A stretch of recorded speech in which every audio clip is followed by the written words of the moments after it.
Hello everyone. இந்த வீடியோவில் state board புக்கில் இருக்கிற கைனமெட்டிக்ஸ் லெசனில் இருக்கிற எக்ஸாம்பிள் கொஷின்ஸை பார்க்க போகிறோம். வாங்க கொஷின்ஸை ஒன்று ஒன்றா பார்க்கலாம்.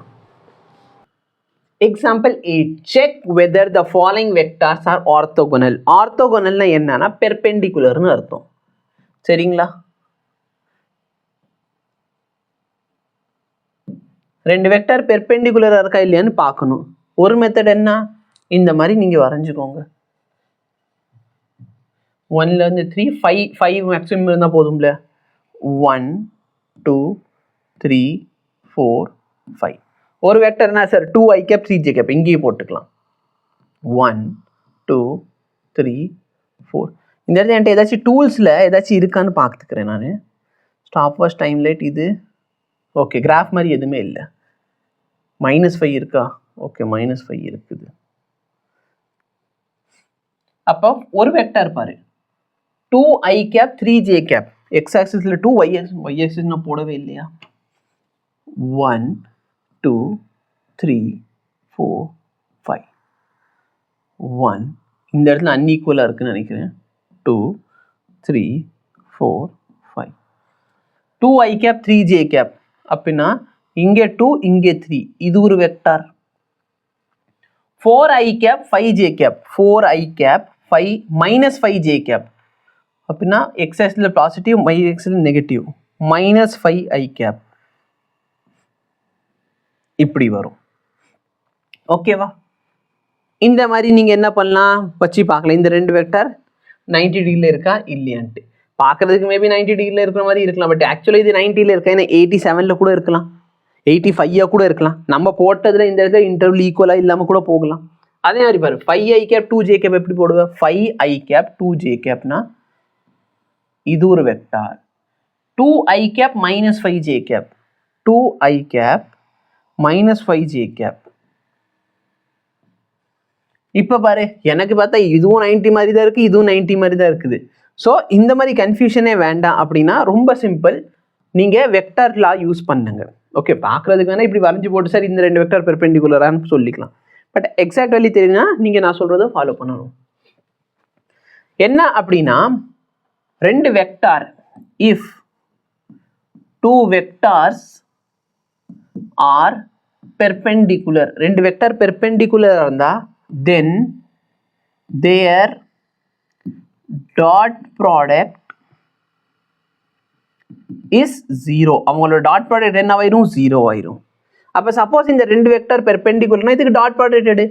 ஐ கேப்பையும் ஐ கேப்டாவும் மல்டிப்ளை பண்ண இங்கே 8 வருதா? ஜே கேப்பை ஜே கேப்போட பண்ணால் எனக்கு -15 வருது. இதோட -7 கிடைக்குது. அப்போ இது பார்த்தீங்கன்னா ஆக்சுவலாக என்ன இல்லை, பெர்பெண்டிகுலர் இல்லை. ஏன்னா டாட் ப்ராடக்ட் இருந்தால் அது என்ன கிடைக்கணும்? 0 கிடைக்கணும். உனக்கு இதில் ஒரு டாஸ்க் கொடுக்குறேன், சரியா? என்ன டாஸ்க் அப்படின்னா, நான் ஆல்ரெடி இதுக்கு முன்னாடி காஸ் தீட்டா வேல்யூ கண்டுபிடிக்க சொல்லியிருக்கேன். காஸ் தீட்டா எப்படி கண்டுபிடிப்பேன்? a vector dot b vector by magnitude of a magnitude of b. இப்போ நல்லா பாரு, a வெக்டார் டாட் b வெக்டரோட வேல்யூ நான் கண்டுபிடிச்சி சொல்லிட்டேன். நீ என்ன பண்ண, இதோட மேக்னிடியூட் ஆஃப் ஏவும் மேக்னிடியூட் ஆஃப் b கண்டுபிடிச்சிரு. புரியுதா இல்லையா? Magnitude of a magnitude of b. இதை கண்டுபிடிச்சதுக்கப்புறம் என்ன பண்ணால், நம்ம லாஸ்ட் டைம் பண்ண பற்றிய லாஸ்ட் எக்ஸாம்பிள் கொஸ்டினுக்கு ஒரு வேல்யூ காசை வச்சு போட்டு போட்டு போட்டு போட்டு பாரு, எது கரெக்ட், எந்த இடத்துக்கிட்ட உனக்கு அப்ராக்சிமேட்லி கிடைக்கும். நீ எக்ஸாக்டாக நான் போட்ட பற்றிய 14.75 அப்படிலாம் போடணும்னு அவசியம் இல்லை. அப்ராக்சிமேட்லி எந்த இடத்துக்கிட்ட கிடைக்குது. அப்போ நம்ம அதை வச்சு இதுக்கும் நல்ல இருக்க ஆங்கிள் எவ்வளோன்னு சொல்லிடலாம். ரெண்டாவது பாரு, 5 2s are 10, 2 × -5 -10, இது 0 ஆகுது. ஸோ இது ஆர்த்தோகோனல், அதாவது பெர்பெண்டிகுலர். வேற இது பெர்பெண்டிகுலர் இல்லை. இது பெர்பெண்டிகுலர் இல்லைன்னா இதுக்கு நடுவில் இருக்க ஆங்கிள் என்ன அப்படிங்கிறது நீ எனக்கு கண்டுபிடிச்சி கமெண்ட் பண்ணு. ஓகேவா? ஸோ எப்படி கண்டுபிடிக்கிறது? உனக்கு வேல்யூ வந்துடும், அந்த டெசிமலில் ஒரு வேல்யூ வரும். போய் என்ன பண்ணுனா, சும்மா ரஃபாக கேல்குலேட்டர் ஓப்பன் பண்ணிக்கோ. காஸ் வேல்யூனா காஸ் ஆஃப் 15 என்ன, காஸ் ஆஃப் 16 என்ன, காஸ் ஆஃப் 20 என்ன.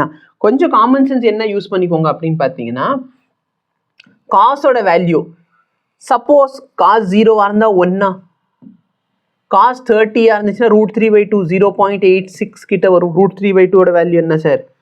காஸ் 30 0.866 கிட்ட வருது. புரியுதா இல்லையா? காஸ் ஆஃப் 45 இருந்தால் 1/√2 இல்லைன்னா 0.707. காஸ் ஆஃப் 60 என்ன? √3 1/2 வரும் 0. 0.5. அடுத்து cos 90யோட வேல்யூ என்ன 0. புரியுதா இல்லையா? இப்போ let me say எனக்கு வேல்யூ 0.25 வருது. அப்போ 0.25 வருதுன்னா இந்த இடத்துல உட்காந்து கண்டுபிடிச்சிக்கிட்டு இருக்காது. 0.25 இதுக்கும் நடுவில் தான் இருக்குது. அதை என்ன பண்ணு, உட்காந்து 61 62 போடாத. நம்மளுக்கு ஜஸ்ட் அப்ராக்சிமேட்லி வேணும்னா ஃபஸ்ட்டு காஸ் ஆஃப் 70 போடு. 70 என்ன வருது சார்? 0.34 வருது. சரி, இப்போ காஸ் ஆஃப் 80 போட்டு பாரு. காஸ் 80 போட்டால் எனக்கு 0.17 ஆயிடுச்சு.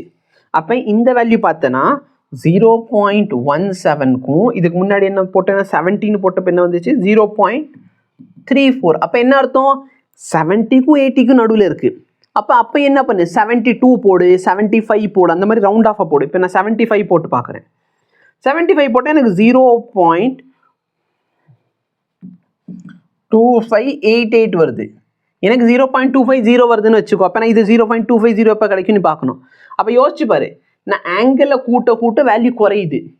அப்போ 75க்கு இந்த வேல்யூ, அப்போ நான் ஆங்கிளில் குறைச்சேன்னா இந்த வேல்யூ 250 கிட்ட வரும். அந்த மாதிரி குறைச்சி போட்டு அப்போ இந்த கொஸ்டினுக்கு ஆங்கிள் எவ்வளோ வருது அப்படின்னு எனக்கு கண்டுபிடிச்சி கமெண்ட் பண்ணுங்க. ஓகேவா? புரிஞ்சிருக்கும்னு நினைக்கிறேன். பட் இதெல்லாம் சும்மா ஓகே, நம்மளுக்கு எவ்வளோ கால்குலேட்டர் யூஸ் பண்ண தெரியுதுன்னு பார்த்துக்கிறதுக்காக. Okay, thank you so much. Have a nice day.